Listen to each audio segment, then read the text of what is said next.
hermanos. Sepan ustedes que no vengo a hablar de mí, sino que gracias al amor y la misericordia de Dios, yo estoy parado frente a cada uno de ustedes. Yo soy el mayor de 5 hermanos. En el transcurso que yo iba creciendo, mi mamá y mi papá me iban comentando que no dormía, no comía y no dejaba de llorar. El quinto día era la misma situación, recién nacido yo, no comía, no dormía y lo mismo, no dejaba de llorar. Pero ese día se pusieron a tocarme la parte de mi mollera y me sacaban unos gusanitos amarillos que ustedes encuentran de algo que ya esté descompuesto. Y los médicos me encontraban bien. Vino mi papá, le preguntó a mi abuelo, al papá de él, la situación, le estaba contando lo que pasaba conmigo. En eso había una persona estrigueña que trabajaba en el taller de mi abuelo y le dijo, mire, le dice, si quiere vayamos con mi mamá. Le dijo algo muy cierto a esta señora, que así como existe el bien, existe el mal. Lo que a mí me habían hecho era brujería. Brujería a la cual mi papá tuvo relaciones con una mujer, siendo la esposa de un tío mío, hermano de él, y esta mujer se molestó porque mi mamá saliera embarazada y se separara junto con mi papá en el hogar. Gracias a Dios yo recibí sanidad. En el momento que yo recibo sanidad le preguntan a mi abuelo si el daño que me habían hecho se lo podían revertir a la señora. Dijo mi abuelo que no, que dejaba en manos de Dios todo lo que pudiera seguir pasando. A la edad de 5 años empecé a ver los pleitos, las discusiones dentro de mi hogar, porque a esa edad empezaba a ver yo cómo peleaba mi mamá y mi papá. Mi mamá era súper celosa. Mi papá pues llegaba hasta tarde, pero nunca dejaban de pelear, eran las 11, 12 de la noche y seguían peleando, discutiendo, y siempre empezaba a ver yo ese caso. A esa edad de 5 años yo vivía un barrio conflictivo en Tegucigalpa, en la colonia del barrio la 3 de Mayo. Les hago mención porque hasta el día de hoy es un poco todavía caliente. A esa edad yo salía mejor a la calle porque no quería escuchar discusiones ni pleitos de mis papás. Pasaba mi tío, mi abuelo me decía, mijo, es muy tarde para que vos estés en la calle. Me tomaban de la mano y me llevaban a la casa de ellos. A la edad de 7 años a mí me ocurrió una parte en la que yo fui marcado, porque yo fui violado, fui abusado sexualmente a la edad de 7 años. Cuando a mí me ocurre en esa parte, yo no tengo un padre o una madre a quien acudir y poderle decir. Al único que yo tenía era una de las personas a la cual yo quería demasiado, me acercaba, le daba un beso en la mejilla, lo abrazaba, y ese era mi abuelo. Mi abuelo me decía, usted nunca me le va a hacer falta nada, siempre voy a estar yo aquí. Pero cuando quise ir a buscar a mi abuelo para decirle lo que a mí me ha pasado, mi abuelo en ese entonces vino una tía y me dice, espéreme, papá está bien enfermo, no puede entrar. Mi abuelo en ese año falleció de VIH-Sida. Cuando mi abuelo fallece en ese año, yo quedo a mano de una señora, la que es madrina de mi hermano, que humildemente para darse el pan de cada día, ella lo que hacía era meter los leños en un fogón para vender lo que eran tortillas. Aquella persona que me había violado, que había abusado sexualmente de mí, era una persona llegada a la familia, a la cual tenía a mis papás y le decían que era como un hermano mayor para mí, que yo hiciera lo que aquel tipo así me dijera que yo hiciera. Pero yo de temprana edad me empecé a defender por mi propia mano, con esos mismos leños que empezaban a meter a los fogones, con esos mismos leños yo me empecé a defender, empecé a sobreproteger a mi hermano. Ya fui creciendo con un corazón lleno de rebeldía, de ira, de rencor, que cuando yo decía un daño no me vuelven a hacer, me voy a empezar a defender por mí mismo. Entré a mi primaria, en segundo grado yo fui expulsado porque empecé a golpear a una persona, otro compañero. Yo fui expulsado en 4 escuelas diferentes, no por ser mal académicamente, sino que era el hecho de que si a mí alguien me dijera a insultar o a golpear, yo me la desquitaba, lo golpeaba, y solamente había ira, rencor, odio en lo que era mi corazón. En ese entonces, como les digo yo, no mal académicamente, porque de tercer año a sexto año yo llevé el cuadro de honor. De cuarto año a sexto yo llevaba el pelotón de cuadro de honor en la escuela. Yo quería agradar a alguien, que ese era mi papá. Mi papá llegaba muy tarde a la casa. Tal vez yo lo miraba que cansado y todo, las calificaciones de mis notas. Yo cuando miraba, yo las recogía. Mi mamá ni mi papá nunca fueron por mis notas a lo que fue la escuela. Llegaba yo con mis calificaciones y le decía a mi papá, mira, estas son mis notas. Mi papá solamente las miraba y las ponía así en la mesa y me decía, está muy bien, señor. Pero yo me llenaba de envidia cuando yo miraba que a un compañero o una compañera con el que competíamos a ver quién bajaba el índice académico, yo miraba que llegaba la mamá y tal vez le decía, hija, te felicito, le daba un beso y un abrazo. Quizás el padre llegaba y le decía, hijo, te felicito, va muy bien, una palmadita en la espalda. Yo me llenaba de envidia y yo decía, ¿y mi papá por qué no lo hace? Porque nunca lo han hecho conmigo. Para lo que era también la directora, me decía, vení Junior, mira, a ver, vos sos una persona inteligente, vos sos un niño que escucha que vas a crecer, cuando sea grande, ¿qué quieres ser? Yo quiero ser ingeniero. Escucha, pero vos podés hacer el examen académico, en la audición donde sea y lo vas a poder pasar, porque podés y todo. Y ella me empezaba a motivar. Cuando me dice un día, mira Junior, fíjate que vamos a hacer el evento del Día del Padre, escogete unos 5 compañeros más y hacerlo. Yo con aquella cartita la llené con un gran afán, porque dije, mi papá me va a mirar en un escenario. Hice aquella carta, llegué a la casa donde estaba mi papá y le digo a mi papá, mira papá, esta es la carta para la invitación del Día del Padre a las 3 de la tarde el viernes. Mi papá me dice, si yo dejo de trabajar, vos dejas de comer. ¿Qué preferencia? Siempre hubo una silla vacía, nunca fue. Para lo que fue junto con mi mamá, la misma manera, nunca estuvieron presentes.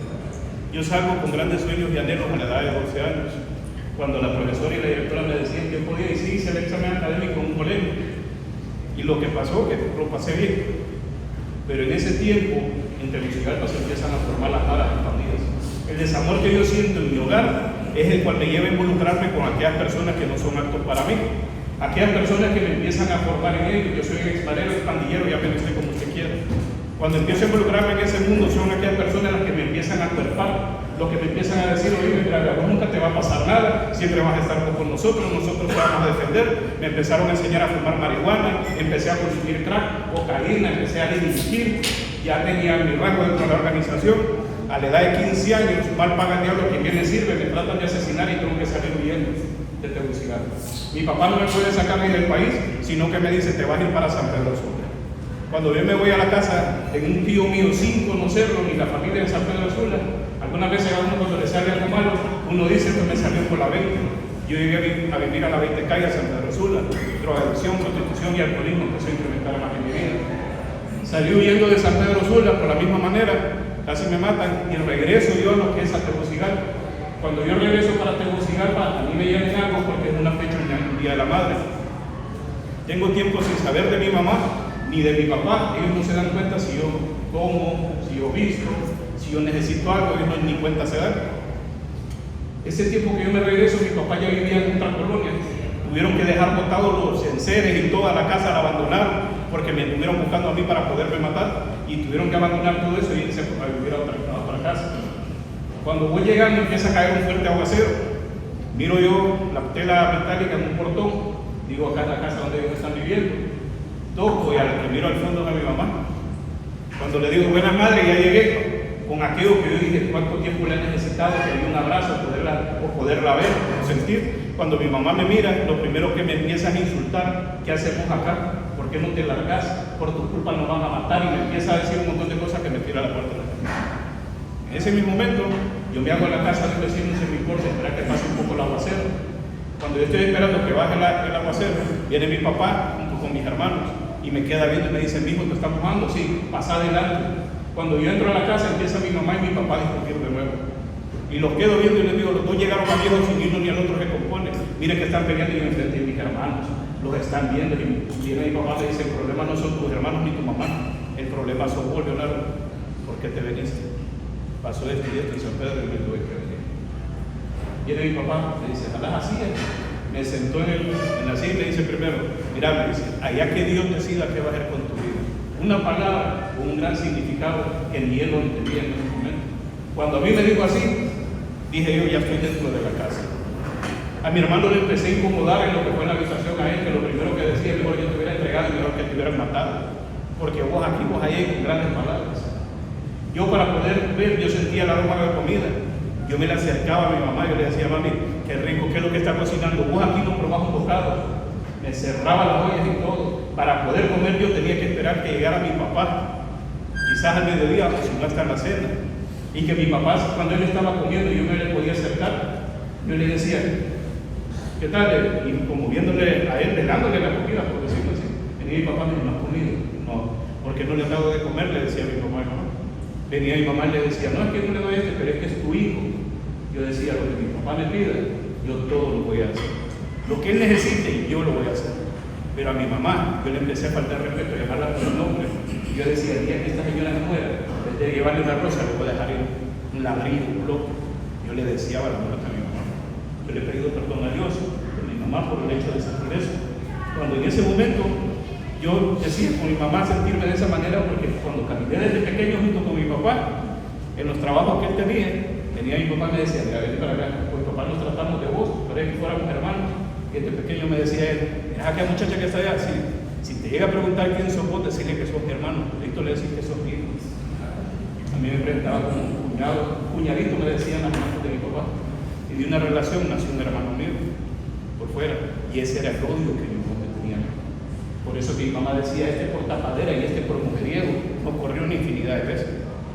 En la noche en el colegio, un colegio técnico, empecé a estudiar. Yo decía mantener mi mente ocupada, dejé de hacer muchas cosas, pero yo no podía dejar la drogadicción.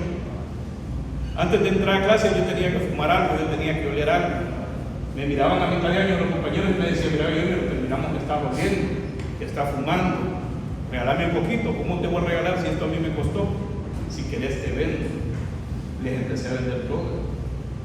El siguiente año yo ya caminaba armado.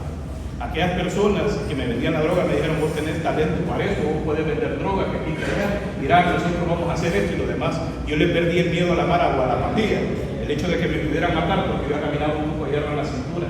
En el colegio caminaba hasta como pato baleado para que me miraran y dijeran, mira, este sí es el que se la puede, la mentira más grande del diablo, metida en mi mente.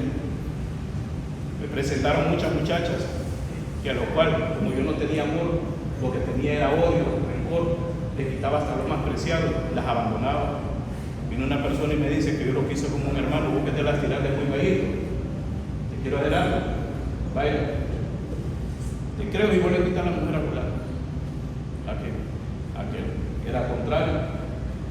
Vaya, ¿cuánto tiempo? Un mes. ¿A dónde nos pagamos la apuesta? En tal restaurante. Menos de una semana empiezo a cortejar a la muchacha, menos de 15 días ya empiezo a salir con ella. Cuando antes del mes llego al restaurante y le digo, yo, mira, madre, te presento a fulano. Ella anda conmigo. El tipo con el que ella vivía se fue hasta del país. Yo creía que era por mí, pero era por las personas que me rodeaban. Él mejor salió huyendo, quedó yo con la muchacha. Aquel viene y me dice, ya te pagué la apuesta, ahí está. Le vamos y todo, empezamos a beber. Ella viene a los días, me dice, Junior, estoy embarazada. Dice, yo me voy bien con este, vive en buena colonia, tiene carro, camina dinero, lo que te dice los amigos lo hacen, yo con este voy bien. A los 2 meses de estar embarazada, que ella fue a vivir junto conmigo, se dio cuenta realmente quién era yo. Y un día cuando abrí los ojos, la miré llorando en la esquina de la cama, que lo primero que le pregunté yo, ¿y a vos qué te pasa? Junior, me golpeaste y abusaste de mí de tal manera que el niño se me cayó. Reconociéndolo hoy que siendo peor que una basura. Primero que la miré, dije yo, hasta que al fin ahora la puedo sacar, ya no tengo compromiso con ella y puedo meter mujeres. Empecé a golpearla y la corrí. Y empecé a meter mujeres y enfrente de ellas, la pasaba y todo. Volvió porque siempre tuvimos relaciones, siempre volvió a salir embarazada. De lo que fue mi primera hija, yo no supe lo que fue tocarle el vientre, sentir una patadita, algo que me dijera, yo no tengo un deseo, un antojo, no estuve yo. Al que miraba era mi papá. Mi papá me decía, mañana la llevo yo al centro de salud porque la llevo para esto, para lo que es el control de embarazo. Y yo, ¿y a vos qué te pasa? ¿Qué tanto es el interés que vos tenés por ella? Es que es mi sangre, me decía. Y yo, porque nunca se preocupó por mí, decía él. Es más, lo insultaba. Cuando dio a luz, quien la atendió fue mi papá. Llevándola y estando presente no estuve yo. En ese momento, yo estoy junto con mi papá a los días. Viene mi papá, que estaba con una mano y le digo yo, papá, ya me voy yo para la casa. Si tu mamá te pregunta por mí, decirle que yo me quedé trabajando, no te preguntes. Con mi papá teníamos la costumbre de beber los dos. Me voy yo para la casa, encuentro 2 amigos afuera.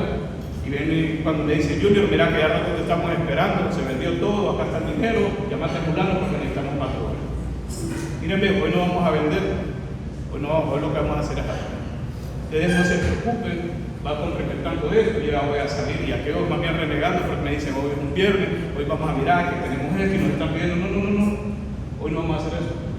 Ya llego, entro a mi casa, me visto, me ducho. Cuando voy a salir, digo, ¿para qué voy a llevar la pistola? El circuito cerrado, solo estamos nosotros, hay guardias, en la calzoneta se me va a estar cayendo lo que es la pistola. Digo, ahí voy a salir. Cuando voy saliendo, viene mi esposa, me para la entrada y me dice, ¿para dónde vas? No le digo yo, para allá afuera.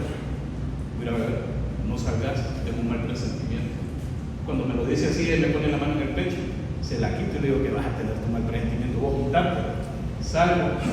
Mi amigos me están esperando, empezamos a beber. Hay una fiesta 2 bloques adelante que es de unos de 15 años y hay unos jóvenes que no son de la colonia. Uno de ellos baja y me queda viendo y me dice: hey, fíjate que yo te estaba buscando, necesito que me vengas logrando. No, bro, fíjate que ya lo tenemos. La misma pizza, la droga empezó a bajar uno tras otro joven, que ya eran bastantitos, y a lo que lo quedo viendo yo le digo: grave, no hay nada. Viene el tipo y me dice: ¿cómo van a estar los 3 que venden? Van a estar bebiendo y no van a tener drogas. Mira, me dice, es por las buenas, y no es por las malas. Si querés creer, a mí me da igual. Cuando le digo así, aquel tipo se viene con un cuchillo de cocina normal y empieza a forcejear conmigo. Me viene en esta parte de acá de lo que es mi brazo, del pecho, pego lo que es en una pared y yo pierdo de vista lo que es cuando viene con el cuchillo y él me viene en la parte de acá, de lo que es mi abdomen. Cuando él introduce el cuchillo, yo lo golpeo, el tipo sale, cae con el cuchillo en mano. Uno lo que dije, mis amigos, de mis mejores amigos, salió huyendo, lo dejó abandonado. Al otro lo tienen tirado en el suelo, con el pie en la nuca y lo están apuñalando. No sé cómo Dios me da fuerza, se lo aparto, agarro a mi amigo, me lo echo a luz y salgo a la carrera. Pero la que empiezo ya a gritar y a tocar, y escucha a mi esposa y dice: este viene loco, viene drogado, a abusar de mí, a golpearme bien. Cuando empieza ella a decir eso, solo abrió y se devolvió al cuarto a esconderse y echarse llave. Sigo yo gritando y sale mi papá. En calzonete me dije: ¿qué pasó? Mira que nos apuñalaron. No, hombre, me dice: subite al pick-up. Ya me subo yo al pick-up, se sube también aquel amigo. Y a lo que viene mi papá me lleva al hospital, escuela. Viene aquel amigo que lo habían apuñalado y me viene dando cachetadas y me dice: no te durmas, que te vas a morir, no te durmas. Pierdo el conocimiento. Abro los ojos, a los 2 días en cuidados intensivos, en el hospital escuela, una sonda por la nariz, la boca del estómago, sondeado por todos lados. Una gasa en el paragrafo que sostenía la sonda. Y al que miro a la par es mi papá. Cuando lo quedo viendo y abro los ojos, mi papá se alegra. Le digo yo: ¿qué pasó? Y me empieza a comentar qué es lo que había pasado. Y yo estoy pero en shock. Digo yo: ¿qué pasó? ¿Pero qué es? En ese momento, miro yo que pasa una señora por el pasillo. Se detiene, estoy en la segunda camilla. Se detiene y se viene hacia donde mí. Y me queda viendo y me dice: papá, ¿cómo te llamas? Junior, fíjate que yo tengo una fuerte necesidad de orarle por vos. ¿Vos crees que yo puedo orar por vos? Cuando me lo dijo la señora así, dije yo: y si yo me llego a morir y esta doña, dije yo, ora por mí, me voy a ir encaminadito, dije. Sí, hombre, ore, le digo yo. Aquella señora empezó a orar por mí. ¿Y saben por qué? Porque yo fui a las personas que yo no creía en Dios. El primo hermano del tipo que a mí me había apuñalado, ese tipo llegó 3 sábados antes que me pasara el percance, 3 sábados diferentes. Que él salía corriendo la grada cuando yo estaba en un punto donde vendía droga. Lo primero que me decía: Junior, fíjate que te andaba buscando. Dios tiene un propósito en tu vida, Dios te ama. Mírame, te invito a la congregación, mira que te quiero. Mira, a mí no me vengas a hablar de Dios, le digo yo, porque Dios no existe. Lo mirás, no lo mirás, lo tocas, no lo tocas. Así que no me vengas a hablar de Dios.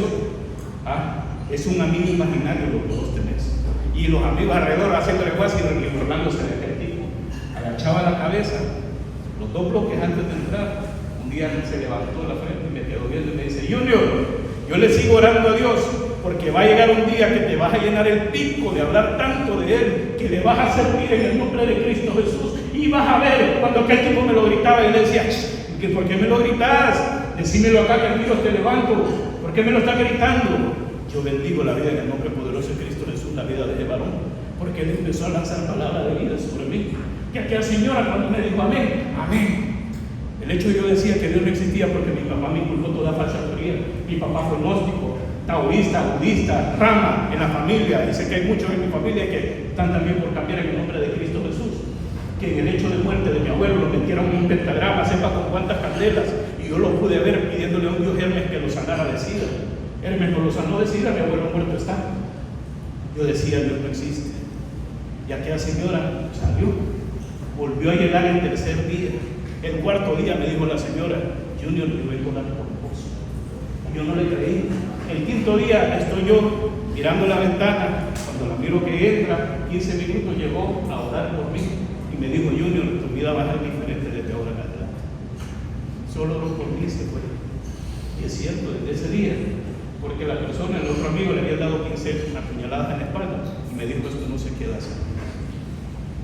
Llegamos nosotros y yo, el tiempo que Dios me retiró de la calle, En ese tiempo la pandilla empezó a matar a todos los que tenían esos puntos de distribución de droga. Primero mataron a 4 amigos, al siguiente mes eran 3 amigos, al hecho de que hoy, durante todo este tiempo, solo vemos 4 vivos, después de ser un grupo de 38. Cada uno de ellos que lo fueron asesinando, yo me fui escondiendo. Después mi esposa, de tanto abuso, de tanto maltrato, ya después ella me procesó penalmente y no me le podía ni acercar ni a la casa, ni a mis hijas, ni acercarme a ella. Ya después de todo eso, me empezaron a buscar un narcotraficante que me habían confiado y les había consumido la droga. Yo sufrí 2 intoxicaciones, 2 por crack y 2 por cocaína. Yo llegaba de arrastras, yo le decía a mi papá, llévame a un centro de rehabilitación, yo ya no aguanto, mírame, ya no puedo yo con esto. Mi papá me ayudaba, yo conozco Tinchales, CEDEPA, Proyecto Victoria, Alcohólicos Anónimos, Narcóticos Anónimos, todos los sistemas son muy buenos, pero sin la ayuda de Dios nada es posible. Cada momento yo caía mucho más bajo, más perdido. Un 31 de diciembre del año 2009, yo estoy con las ganas de volarme la cabeza, digo, ni intoxicado me muero. Ya no tengo ni familia, no tengo ni esposa ni hijas, ya no tengo a nadie. Pero digo, yo le voy a llamar a mi papá. ¿A dónde estás? Aquí en la casa. ¿Sabes que no tengo con quién pasar el año nuevo? ¿Crees vos que yo lo pueda pasar con vos? Venite. Miro a mi cuñado y le digo, brother, comprate una botella, vamos a ir a beber a mi papá, mira cómo está la situación afuera y me avisas para un taxi, papá. Al rato lo me dio mi visto, salgo yo y nos fuimos para la casa de mi papá. En el fin de año está toda mi familia, mis hermanos, todo. Y paso yo de solo, yo le dije, buenas, ¿cómo están? Directo a la cocina.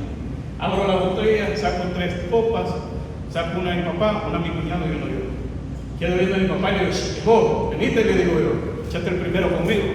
Mi papá me queda viendo, se para y se viene hacia donde mí, me dice, no, me dice, ya no estoy bebiendo. Me da la espalda y camina por el pasillo. Está mi mamá y le digo yo, ¿y a este qué le pasa? El irrespeto de un hijo hacia su padre, llamarlo de esa manera. Viene mi mamá, me dice, mira, me dice que está yendo a una iglesia. ¿A dónde? Le digo yo, yendo a una iglesia. Mi papá se ha detenido, se viene y lo primero me dice, mira, me dice, ¿qué pasó? ¿Qué pasó? Que voy a no, ¿estás yendo a una iglesia? No, me dice, yo no estoy yendo a una iglesia, yo estoy yendo a la Fraternidad Internacional de Hombres de Negocios del Evangelio Completo. ¿Y sabes qué, Leonardo? Este jueves va a ir conmigo. ¿A dónde?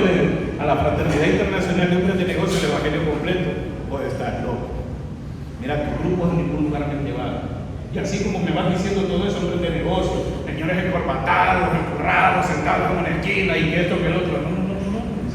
Hombre de negocios es aquel que sanamente y honradamente pone el pan de cada día en su mesa. Y cada una cosa que yo le iba diciendo, le iba atacando, le iba agarrando por un lado y por el otro, y para todo no tenía una respuesta. Ya dije, bueno, aquí es donde me lo voy a volver. Lo del Evangelio Completo, que hiciste brinca. Hiciste aleluya, ahora yo no puedo beber. Si antes me corría, le digo, ahora es para el peor. Ahora no, y mi papá me empezaba a servir tragos y me decía, esta es tu última vez. Me la serví. No me corrieron de la casa.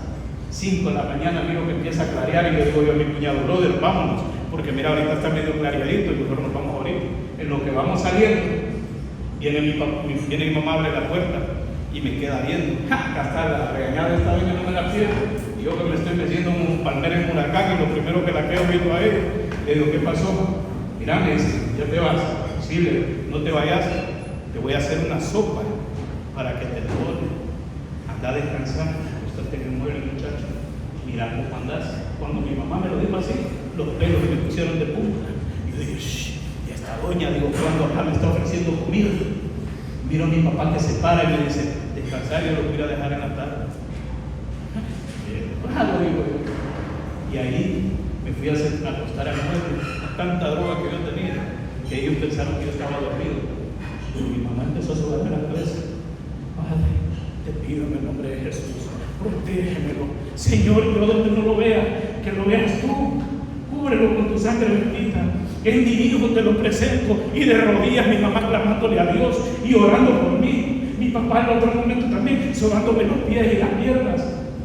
Y ahí es a donde se encierra lo del Evangelio Completo dentro de esta organización. Porque el Espíritu Santo de Dios empezó a cambiar el corazón de mis papás, el de mi mamá, por un corazón de piedra, por un corazón de carne, sensible al ver la necesidad de su hijo.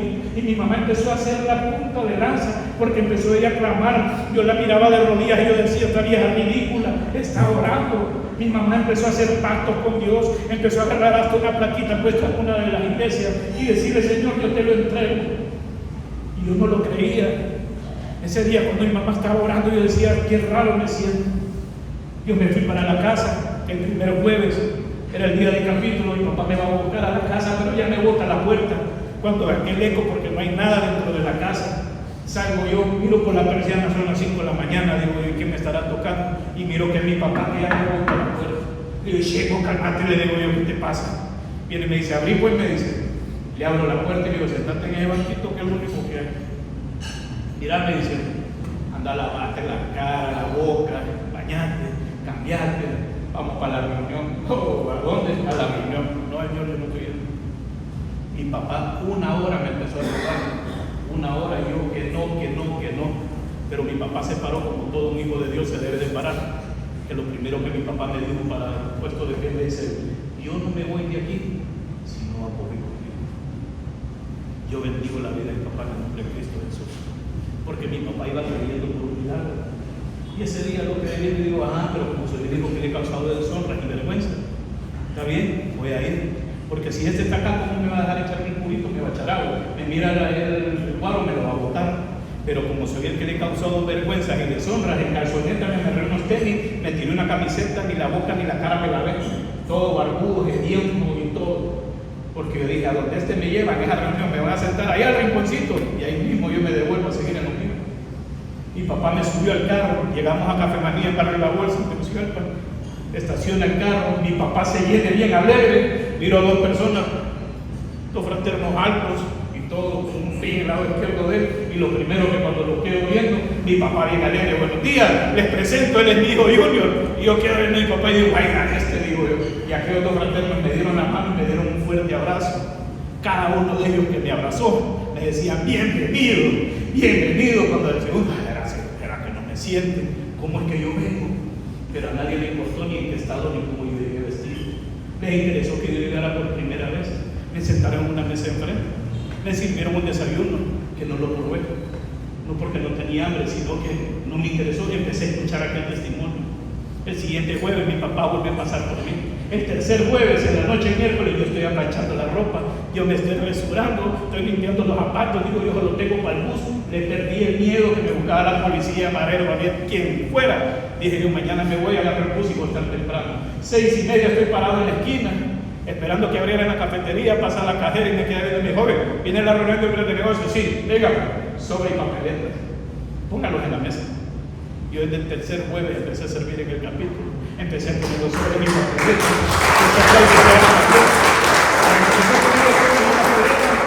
empieza la reunión, 7 y mi mamá no llega, 7:30 mi papá no llegaba, miro que va llegando faltando para las 8, voy saliéndome de la reunión así despacito para no interrumpir. Cuando miro a mi papá, digo yo, cuando lo veo bajando la grada, vos, Caino, el nivel, y mi papá como es mi plan, le ha puesto los ojos rojos, y me queda viendo y me dice, sí, casi no vengo.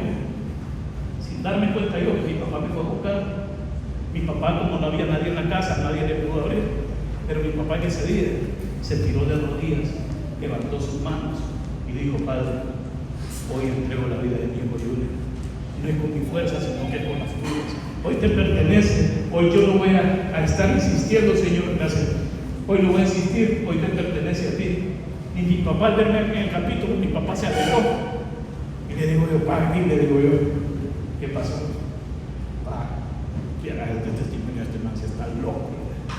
Mira de dónde los apoyos. Drogo, polvo, le digo, mira los clavos que tenía. Pero Dios le devolvió la esposa, le devolvió los hijos. ¿Vos crees que Dios me puede ayudar?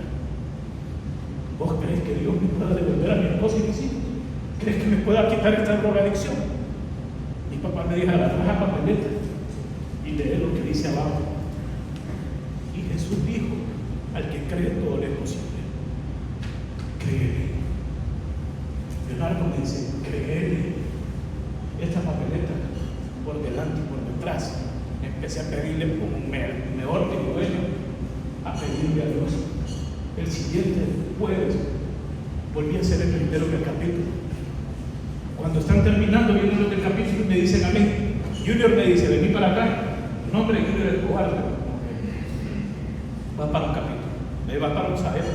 Y le digo yo, ¿para dónde Usael? ¿Qué es eso? Es un seminario avanzado de entrenamiento para líderes. Si parten en Ciguatepeque, te voy a pedir por favor que vayas. Mira, va a ir tu papá, tu hermano. ¿Y qué día son? Viernes, sábado y domingo. Viernes y sábado tengo compromiso, no puedo. Le digo, ¿para qué?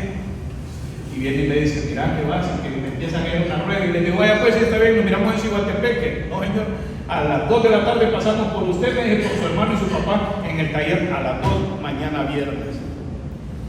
A mediodía, miro a mi papá y le digo, este carro ya vengo, voy a traer mi maleta para traer la ropa y todo para que nos vayamos. A las 2 pasan con nosotros y me lo están dando.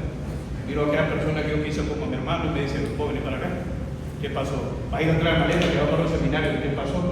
Mira, me dice, polo, drogo, ni tu mujer te quiere ni tus hijos. Oíme, me dice, y vas para ese seminario con esta gente que anda bien. Fuego vas a hablar con esta gente, no seas tonto. Deja eso así. ¿Va? Y yo le digo, ¿andamos que fumar? Sí. ¿Y vos andas papel? Sí, vamos. Yo ya regresé a las 4 de la tarde al taller bien drogado. Para mi sorpresa, yo miré a mi papá todavía en el taller, revisando el carro de él. Y dije, bueno, ¿qué fue? Le digo yo, bueno, mira cómo ven mis muchachos. A las 2 estuvieron estos varones. 2:45 se fue. Qué barbaridad, yo ya no me llevaron. Pero ¿sabes qué? Me dejaron la membresía para el Sahel y esperándote estaba. Y dice, nos vamos en el carro. Y dice, yo bendigo la vida de mi papá en el nombre de Cristo Jesús de una manera que no entenderían ustedes. Ese día, cuando mi papá me iba a la recta como ella, mi papá iba cantando alabanzas y yo le iba pegando con los zapatos y le decía, cállate, dijo ridículo, no te la pena. Llegamos al Centro Nacional de Capacitaciones, me reciben unos varones, me dicen su reloj, su teléfono, no le puedo dar mi reloj porque es muy mío, mi teléfono no, porque no ve que no le he hablado a mi mujer para decirle que yo ya llegué y conmigo estaba viviendo. Y viene una persona y me dice, papá, sea obediente, calmate, me quita el reloj y todo lo demás. Hay un señor de comunicaciones que se llama Eddie Pure, que lo primero que hace es te abraza y me dice, pasame, vení, Junior, tengo una silla en especial en este Sahel. En esta primicia que hay 450 varones para el 2010, vení, me dice, cuando me dice así, es enfrente. Y yo, le digo, pero con aquella rabia, y mi papá me dice, tranquilizar. Mira que muchos han hecho, nos están atendiendo bien, me senté enfrente, empecé a escuchar la primera charla de lo que habla de los orígenes de fraternidad en esa, y empiezo yo a escuchar la charla, no me interesó, porque empezaron a hablar de la familia Chacarian y todo, por aquí me entró, por acá me salió mal sentado, todo viendo para el techo, no me interesa. La segunda charla, hombre de valor, que yo pensé que el hombre de valor era aquel que se podía beber tanta cantidad de guaro, de alcohol, de morderse una onza de coca solito en una noche, casi me muero intoxicado, el que podía tener aquel montón de hijos regados, aquel montón de mujeres, aquel yo decía que era el hombre de valor que caminaba con aquel poco hierro en la cintura, pero empezó a decir aquel varón que el hombre de valor es aquel que pone en primer lugar a Dios, hombre de valor es aquel que sabe valorar y respetar a una mujer, hombre de valor es el que puede mantener en su sano juicio y honrada y honestamente a su familia, hombre de valor es aquel que le dice no a la drogadicción, y aquel varón yo le empecé a tomar importancia. Y él empezó a compartir su testimonio, que él fue violado desde cuando fue pequeño. Yo dije, yo también fui violado. Ahí es como cuando la maquinita le cae el 20. Yo dije, yo también fui violado. Y empezó a decir que él fue antisocial y que por ese día más que él había sido sanado de drogadicción. Yo creo que de bien yo dije, Señor, si en verdad no existe, yo quiero lo que este hombre tiene. ¿Sabe? Como hombre, como varón, me da pena decirle que yo fui violado. Pero de igual manera que el varón no puedo decir, rompí una cadena y yo rompo una cadena, una maldición generacional que vino siendo acarreada por la familia de mi mamá. Siendo el primogénito vine a correr con esa cadena, pero yo la he venido a cortar con el simple hecho de poderla confesar en el nombre de Cristo Jesús.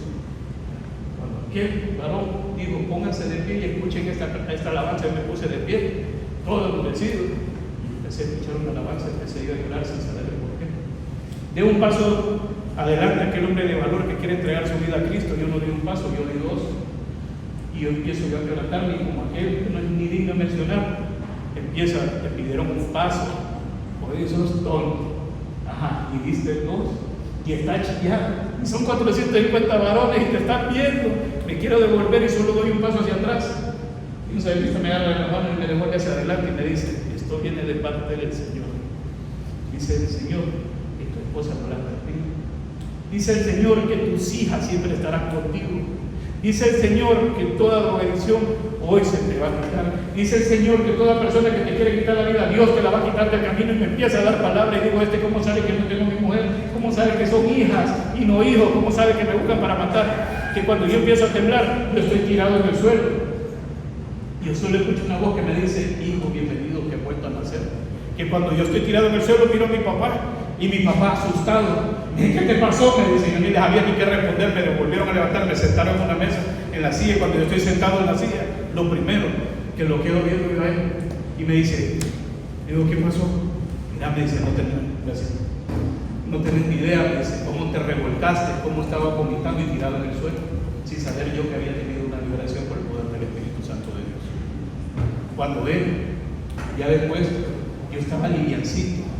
Al día siguiente, fíjense a él el domingo, en una charla de familia, que ese día en la charla de familia empezaron a hablar de cómo poder tratar a una mujer, cómo nosotros, sin saberlo, no sabíamos de la talla, de lo que era mi esposa, el color favorito, y que esto que yo lo tragaba.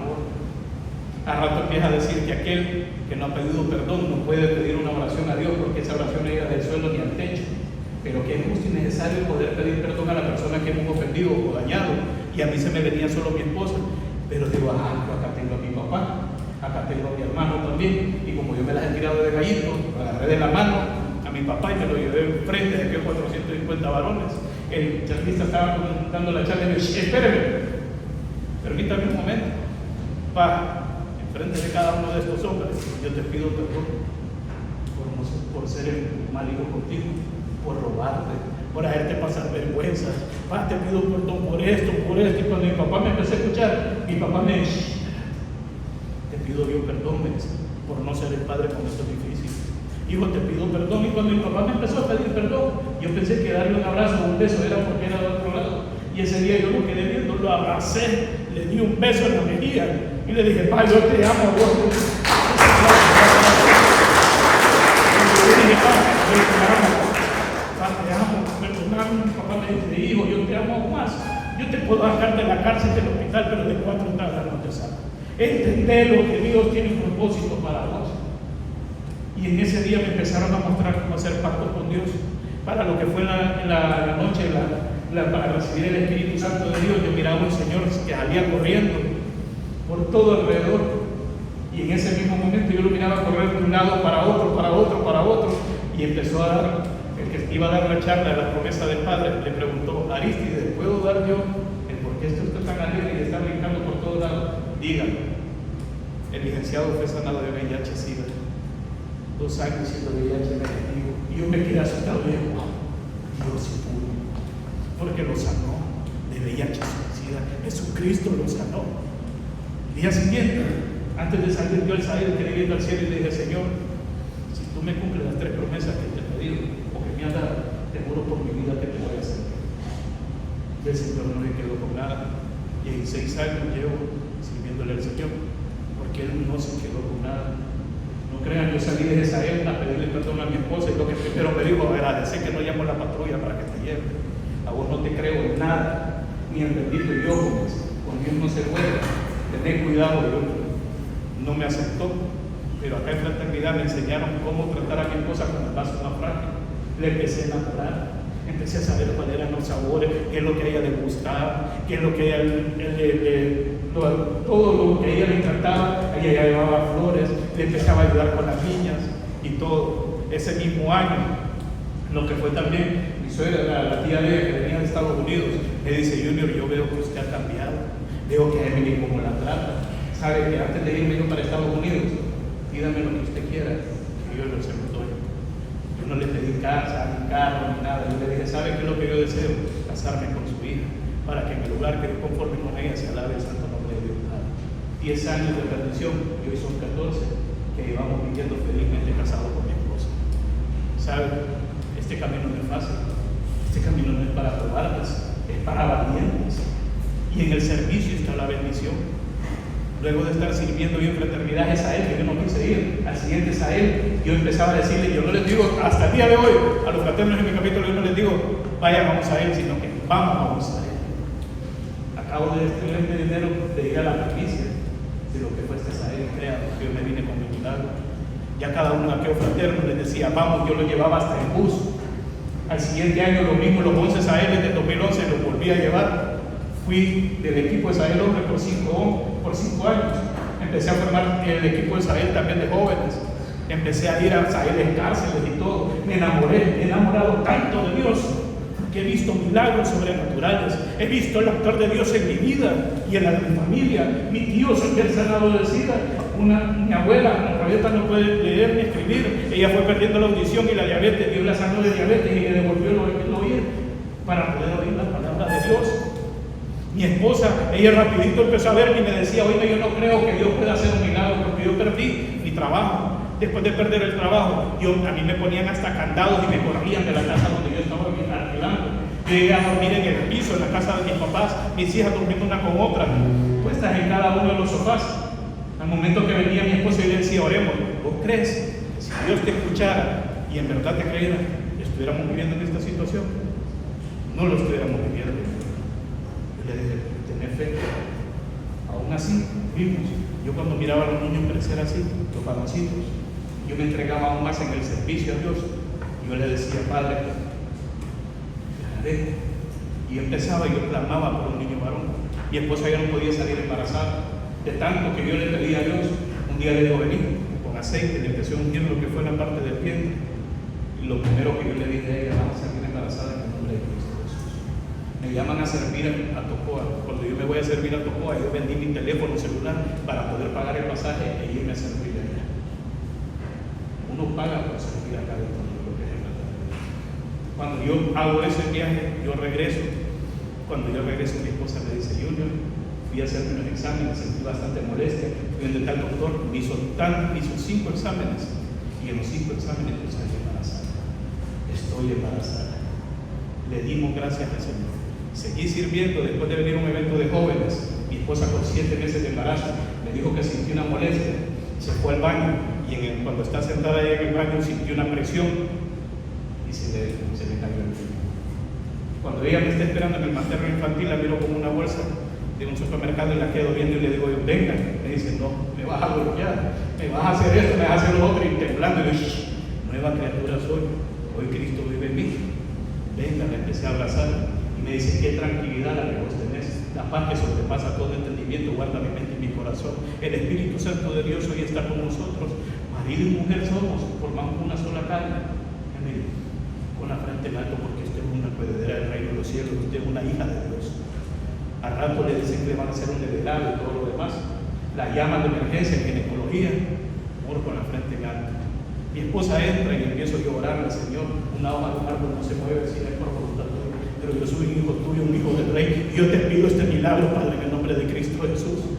La doctora salió casi a la hora y me queda viendo y me dice, Junior Escobar, dígame, ¿usted es el esposo de Emily Valladares? Sí, dígame. Mire, no entiendo, lo que yo tengo acá es formar un feto. No sé lo que ha pasado, pero ahorita que yo empiezo a revisar a su esposa, le he hecho hasta ultrasonidos y todo, y su esposa está embarazada. Es la mentira más grande del diablo. Yo le sirvo a Dios y sabe que mi esposa le va a dar a un niño varón y por nombre se va a llamar Samuel. 12 años tiene el hijo, sano, grande y fuerte, de esta estatura. Cuando yo lo veo, lo toco, me doy cuenta que Dios es real. Cuando yo lo abrazo o él me besa, me doy cuenta que Dios es real. Él me acompaña a compartir testimonio. Cuando fuimos a este Sahel, me dio un milagro que me dijo, papi, ¿sabe qué? Me dice, yo soy un hijo de Dios. Y ahora vengo a la iglesia. Dios, ¿cómo lo va a usar? Digo, yo ciego en mí. Más grandes cosas hará en ti. No te preocupes. Eso es lo que Dios hace. Y ha hecho mi vida. Hoy por hoy tengo mi casa propia, mi negocio propio. Hoy amo a mi mamá y mi papá. Antes de salir a compartir, le digo, mamá, su bendición que voy a compartir, hijo, que Dios me lo bendiga. Y mi mamá es la que más me tiene gordo, platicando con el fraterno, que antes de venir o salir o llegar, siempre me da de comer. Está pendiente, mi papá lo beso a cada momento que yo lo veo. Amo a mis padres, mis hermanos. Sé honrarlos, tengo mi familia, mi esposa. Y ¿saben qué? Soy el hombre más feliz de la tierra. Porque Dios me quitó una nueva elección. Me devolvió a mi esposa y mis hijos. Hoy no sé usted cómo ha venido, qué es lo que su corazón anhela. Pero solamente Dios conoce su entendimiento, su mente, su corazón, y solamente le clamarle a Él. Le voy a pedir que ahí donde está usted, si por favor se puede poner en pie.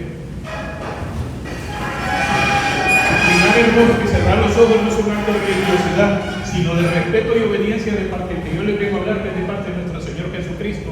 El que tenga cubierta su cabeza, por favor, que se lo descubra. Le voy a pedir que ahí donde está, entre en esa intimidad con el Espíritu Santo de Dios, que solo usted y Él conocen esa necesidad en especial, sea por enfermedad, sea financieramente, sea por un familiar. Empieza a clamarle a Él, porque Dios es justo y fiel al poder escucharnos a cada uno de nosotros. Les voy a pedir que ahí donde están también me puedan acompañar con una oración audible, una oración que se escuche. Sigan conmigo, por favor. Padre Celestial, en esta noche yo reconozco que he sido pecador, pero me arrepiento y te pido perdón. Recibo a Jesucristo como mi Señor, Dios y Salvador. Gracias, Jesús, por dar la vida por mí. Gracias, Jesús, por dejar el Espíritu Santo de Dios, entre en mi vida. Cámbiame, sáname, renuévame, libérame. Y en el nombre de Cristo Jesús, entrego mi vida, entrego la de mi familia. Amén. Que este testimonio sea para honra y gloria de Dios.